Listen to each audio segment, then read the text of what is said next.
Hello और नमस्कार मित्रों। आज की वीडियो में हम बात करने वाले हैं बीएससी इन ऑप्टोमेट्री कोर्स के बारे में। आज की वीडियो में हम जानेंगे बीएससी इन ऑप्टोमेट्री कोर्स क्या है, कौन इसको कर सकता है, कितने साल का है और इसको करने के लिए मिनिमम एलिजिबिलिटी क्या है। तो आइए सबसे पहले शुरू करते हैं मिनिमम एलिजिबिलिटी से। मिनिमम एलिजिबिलिटी इसकी क्लास 12th है। क्लास 12th में आपकी पीसीबी होनी चाहिए। कुछ यूनिवर्सिटी में पीसीएम से भी एडमिशन ले लेते हैं, तो ये आपको देखना पड़ेगा जिस यूनिवर्सिटी में। अगर आप पीसीएम से हैं तो आप उसी यूनिवर्सिटी में जा सकते हैं जिसमें पीसीबी और पीसीएम दोनों को लेते हैं। तो सबसे पहले बात कर लेते हैं कोर्स ड्यूरेशन की। कोर्स ड्यूरेशन 3 साल की है और लगभग 1 साल की इसकी इंटर्नशिप चलती है। इंटर्नशिप के अंदर आप जहाँ से आपने बैचलर का कोर्स किया बी.ऑप्ट का, वहीं से भी कर सकते हैं और कहीं अलग से भी कर सकते हैं। इंटर्नशिप के लिए कोई ज़रूरी नहीं होता कि आप जिस यूनिवर्सिटी से कोर्स कर रहे हैं उसी यूनिवर्सिटी से करें। अब इस कोर्स में एडमिशन के लिए मिनिमम एज 17 ईयर है। अगर आप 17 ईयर से कम है तो आपका एडमिशन नहीं होगा। मिनिमम 17 ईयर एज होना चाहिए। लगभग जो लोग क्लास 12th पास कर लेते हैं उनका एज 17 या 18 ईयर के आसपास रहता है। तो एडमिशन प्रोसेस की बात करें तो एडमिशन इसकी कुछ यूनिवर्सिटीज़ के अंदर खुद का एंट्रेंस एग्ज़ाम कराती हैं और कुछ यूनिवर्सिटी मेरिट बेस पे एडमिशन करती हैं। तो जिस यूनिवर्सिटी में आपको एडमिशन लेना है उस पे आपको चेक करना पड़ेगा कि यहाँ पे मेरिट बेस एग्जामिनेशन एडमिशन हो रहा है या फिर एंट्रेंस एग्ज़ाम कराकर एडमिशन हो रहा है। अब इस कोर्स की करने में फ़ी कितने लगेगी इसकी बात कर लेते हैं। तो फ़ी हर इंस्टीट्यूशन का अलग-अलग होता है, लेकिन फिर भी एक एवरेज फ़ी के बारे में बात कर लेते हैं। एक एवरेज फ़ी इस कोर्स का 50,000 से लेकर 2 लाख के बीच में वेरी करता है। ये पर ईयर है, पूरे कोर्स का नहीं है। क्योंकि मेरे कुछ दोस्त हैं जो ये बीएससी इन ऑप्टोमेट्री कर रहे हैं, उनका 66,200 रुपये पर ईयर फीस लग रहा है कानपुर यूनिवर्सिटी से।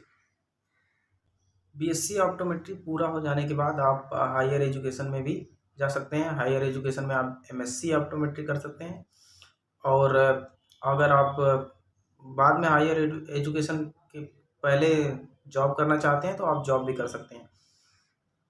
करिकुलम की बात करें तो इसके अंदर आपको आई रिलेटेड सारी चीज़ें पढ़ाई जाएंगी, सभी समझाई जाएंगी। और फर्स्ट ईयर की कोर्स के बारे में बात करें तो वो मुझे मालूम है। फर्स्ट ईयर में आपको general anatomy, general physiology, general biochemistry और ऑप्टिक्स, ये 4 सब्जेक्ट आपके होते हैं। एनाटॉमी, फिजियोलॉजी, बायोकेमिस्ट्री और ऑप्टिक्स। एनाटॉमी और फिजियोलॉजी में बहुत ज़्यादा डेप्थ नॉलेज नहीं होती है। फिजियोलॉजी में एक ओवरव्यू दे दिया जाता है कि बॉडी के सारे फंक्शन कार्य कैसे करते हैं। उसी तरह से एनाटॉमी भी पढ़ाई जाती है। एनाटॉमी में सारे body structure, body part, body cavity, सभी चीज़ों के बारे में बताया जाता है। लेकिन ज़्यादातर फोकस ऑप्टिक्स पे होता है क्योंकि आगे चल के आपको उसी के ऊपर काम करना होता है। ऑप्टिक्स में आपकी आई की एनाटॉमी, उसकी फंक्शनिंग, ये सारी चीज़ें बहुत ही विस्तार से बताई जाती हैं। तो अब करियर की बात कर लेते हैं। तो बीएससी इन ऑप्टोमेट्री पूरा करने के बाद आप ऑप्टोमेट्रिस्ट बन सकते हैं। आप एक विजन केयर भी अपना खोल सकते हैं, लेकिन ध्यान देने की बात यह है कि आप इसमें सर्जरी नहीं कर सकते। सर्जरी करने की आपकी अथॉरिटी नहीं होती। सर्जरी के लिए एमबीबीएस ही करना पड़ता है। टॉप रिक्रूटर्स की बात कर लें कि आप बीएससी ऑप्टोमेट्री कंप्लीट होने के बाद कुछ ऐसे टॉप रिक्रूटर्स हैं जो कॉलेज से ही बच्चों को उठाते हैं या फिर ऑफ कैंपस भी आप उसमें जा सकते हैं। तो उसमें सबसे पहले नंबर पे अपोलो आता है, वेदांता आता है, जायपी आता है। ऐसे तमाम ईटीसी बहुत सारी कंपनियां हैं जो उठाती हैं बी ऑप्ट करने के बाद। और एवरेज सैलरी की बात कर लिया जाए तो 4 से 5 लाख रुपए आप आराम से कमा सकते हैं।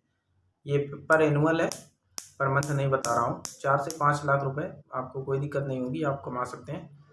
और जैसे जैसे एक्सपीरियंस बढ़ती जाएगी आप और ज़्यादा अर्न कर सकते हैं। तो बस सारी चीज़ें लगभग हो चुकी हैं। मैंने आपको एलिजिबिलिटी के बारे में बता दिया, आगे की मास्टर डिग्री के बारे में बता दिया, जॉब बता दिया, आप हायर एजुकेशन में क्या कर सकते हैं उसको बता दिया, करिकुलम बता दिया कि आप आई से रिलेटेड, विजन से रिलेटेड कर सकते हैं। आप विजन से रिलेटेड हाइपरमेट्रोपिया, हाइपोमेट्रोपिया जो भी समस्याएं आती हैं, किसी को देखने में कोई भी समस्या आती है तो आप उसको लेंस प्रिस्क्राइब कर सकते हैं, लेंस बना सकते हैं। और खुद का एक विजन केयर खोल सकते हैं। जैसे एक बड़ी कंपनी है विजन में लेंस बनाने के लिए, lenskart.com, तो आप उनसे भी कांटेक्ट करके रिलेट करके अपनी एक विजन केयर डाल सकते हैं। तो आज की वीडियो में बस इतना ही। वीडियो देखने के लिए आपका बहुत बहुत धन्यवाद। मिलेंगे मेरी नेक्स्ट वीडियो में। अगर आप चैनल पे नए हैं तो सब्सक्राइब कीजिए, लाइक कीजिए, शेयर कीजिए। और अगर मेरी राय पूछे तो कोर्स करने लायक है, कोर्स में कोई दिक्कत नहीं है। तो चलिए, धन्यवाद।